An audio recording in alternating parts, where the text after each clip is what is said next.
Hi, it's Beverly from the Well-Trained Dog and Pet Care, and today we are talking about fear-free certification, especially in the veterinary world. My guest is Penny Stanley with Hanging Rock Animal Hospital. Welcome, Penny. Thank you so much. I'm excited to talk to you about being a fear-free clinic. What does fear-free mean? It means that we are uh, offering services to an animal, to a dog or cat, or we see exotics now, without forcing treatment on them if they're showing stress, fear, and anxiety. So if we have a dog we're trying to do a blood draw on and they're showing that they're being very stressed about it, we stop, we reevaluate. How are we holding them? What's going on in the room? Do we need to move to a quieter place? Do we need to choose a different location to draw the blood? So we'll try again. The dog is still reacting. We'll step back, we'll reevaluate. And the idea is not to just hold an animal down against their will and do what needs to be done, that we're respecting their boundaries. And that hopefully is giving them more of a trusting relationship with their veterinarian and not a reason to be afraid every time they walk in the door. I'm afraid when I go to the doctor, so I can absolutely see why I would be afraid, to for the dog or cat in this Uh-huh. instance. You're also cat friendly, to go to the veterinarian. Tell me about the process of starting this and how did you go through with training and things? Well, the first thing we did was we looked in just to getting employees accredited. And that's it's like a 7 hour course of everything from how to make an appointment to how to do an appointment to how to talk to clients about what it means to be fear-free, and kind of what rules we have to follow in order to be considered fear-free. Once we had the majority of the employees certified, we decided that we wanted to become a certified clinic. And then that opened up a whole new realm of the facility, the information that we send out to people, the puppy and kitten books that we send out about, hey, you have a puppy in your house or a kitten in your house. What do you need to know? Like all of that had to be reviewed to make sure that we didn't have any negative reinforcement uh, types of suggestions, that we um, how we make appointments, and how we talk about it.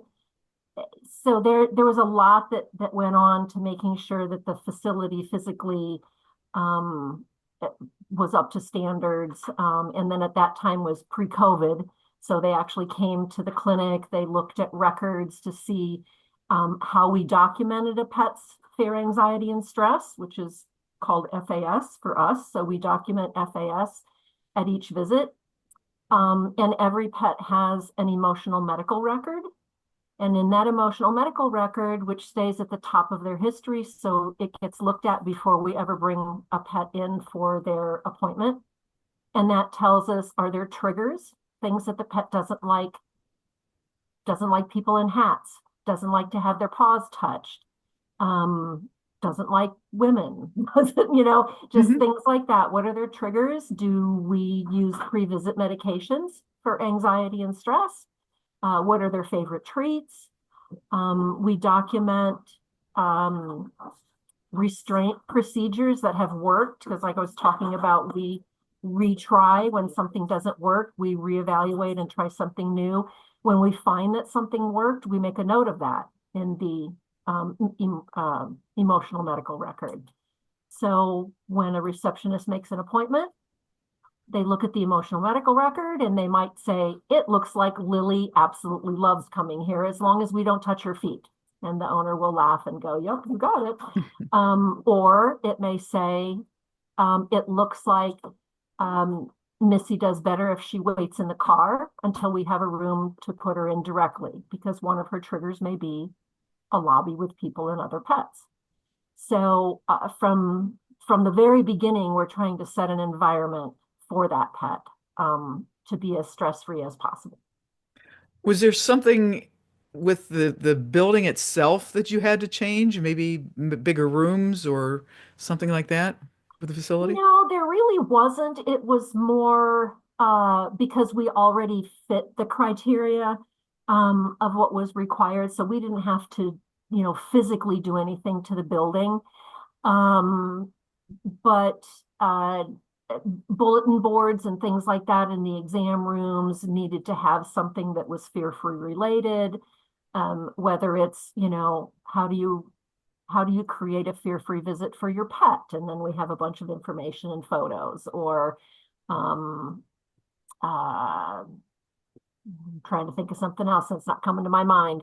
Or what are the body signs? What are the signs that your dog's body or your cat's body is giving off that tells us that your pet is stressed?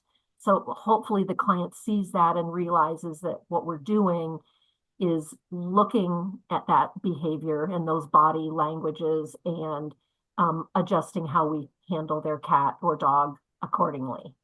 But other than that, I honestly can't remember anything major. They were small changes that we needed to make. But most of it, honestly, comes to deal with handling and recording and making sure that we are giving that pet the best experience that we can. So puppies that came here during COVID, for instance, they got the supreme fear-free experience. They came in without their owners. We took them upstairs to see staff. We went around, we visited everybody. We played in the hallways. Those puppies love coming to the clinic because that was their first experience. Um, and then we have people seek us out who have pets that have had previously bad experiences at other vets. And they're giving us a try to see if we can do something to turn that around, because nobody wants to see their pet stressed out to that point where they're biting or they're defecating or, you know, things like that. It stresses everyone out when It the does. pet's stressed. Yeah. Absolutely. Do you have to have a certification renewal every so often? Yeah. It's every 3 years. Yeah. And Yeah. you've been certified for 5 years, correct? Yeah. I think we're probably coming up. I think it's been 5. I think we're coming up on 6 this fall. So, yeah, and it's been wonderful. And honestly, the other thing that has helped a lot is um, it has helped our bite rate. I mean, our staff that work here do not get injured by pets on a regular basis because we know how to hold to keep them comfortable. We respect their boundaries. Um, and that is one of the biggest things that you really have to work on so that everybody is on board with how we're going to handle a certain pet before we start handling them. Yeah, and veterinarians don't want to be bitten either, or vet No, techs. That's, no, that's hard for them. yeah, Um, yeah, I remember one time when I had my cat and she went, we took her out of her crate and I could see from the veterinarian, the vet tech was holding her and I could see the vet just kind of go like that and I went, uh-oh. And she had taken a nail and got it in the vet tech's nostril and started making it bleed. And I was like, oh. So that was, 14, 15 years ago. It would have been great to have something called fear free back then. She yeah, obviously did not like going to the veterinarian. So, no. And the thing is that you remember that from all those years ago. You remember how that made you feel. absolutely. Animals have that same emotional memory. So if they have wonderful experiences with their vet, and then we have to do something to them that may be uncomfortable, we may backslide a little bit because they have that memory. We use a lot of pheromones, cat and dog pheromones in the room because that kind of helps with their stress.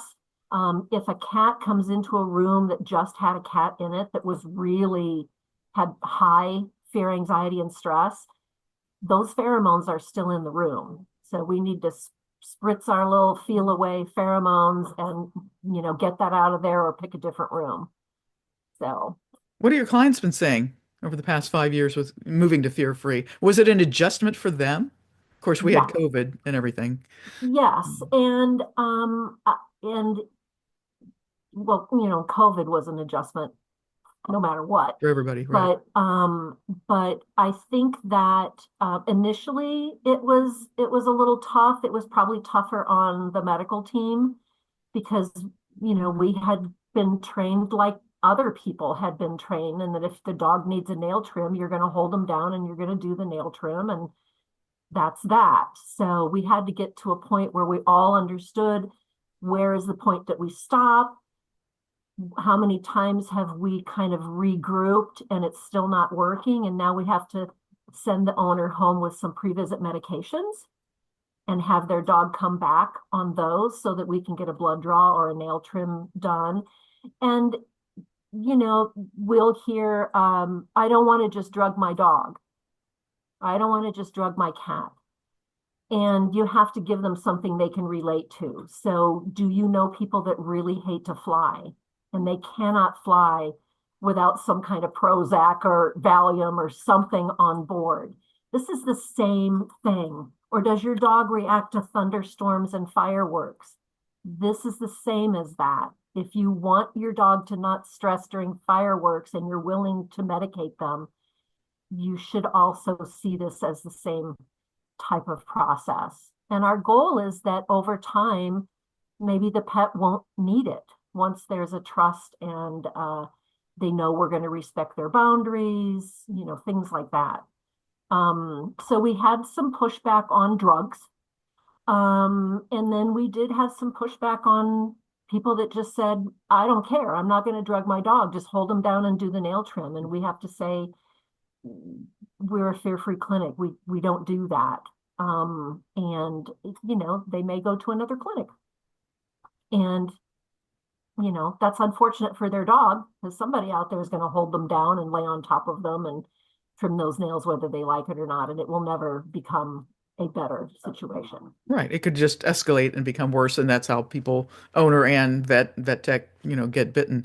I mean, Yep. there are different times, on Facebook, that I'll see people going, "Well, I have an aggressive dog or whatever," and aggressive is a word that we don't really know what that means. It could mean Mhm. different things to different people. Yep. But what vet do you recommend and things like that. So it's good to know that Mhm. there are some vets around here that are fear-free. Is there Mhm. anything else that you would like clients or potential clients or anyone watching this video to know? Um, I think right now, I think it's unfortunate that we're the only clinic in the Roanoke and surrounding areas that are a fully certified fear-free clinic. I wish there were more. There are some clinics that have a good portion of their employees that are fear-free certified. Um, I think that if you want your animal to have less stress and you want to have less stress when you bring your animal, that a fear-free clinic is the way to go. And don't give up on your pet. And if you're asked to teach your dog to wear a muzzle comfortably, that's not a bad thing. That's just saying we're going to feel more confident handling your pet. Your pet is going to understand that. They're going to feel more confident. And wearing a muzzle doesn't mean you're a bad dog or a bad cat. It just means everyone needs to be safe. And when everyone is safe, we can proceed and the animal will be safer for that. Other than that, I don't know. I just have to say it's been the most wonderful experience, and it reaches into all areas of the clinic and including euthanasia. I mean, my God, if there's any time you want to be as fear-free as possible, it's got to be on that visit. So, oh, I should mention, we also put a gazebo in outside for those dogs that are absolutely terrified to come into the clinic. We use the gazebo for outdoor exams, and we can do pretty much anything we need to do out there, and that's a game changer for some dogs. Absolutely. Yeah. Just that whole four walls and the smells, like you mentioned with the pheromones, Mhm. everything that's been in there. Yep. Yeah, Yeah. sounds good. Well, thank you, Penny. Oh, I appreciate you. I appreciate you reached out to me so much. It's Sure. just so important. It's so important that, the veterinary world is starting to move in this direction, and large animal vets have for years because you don't force a cow or a horse to do things against their will. They will, they will hurt you. So, Absolutely.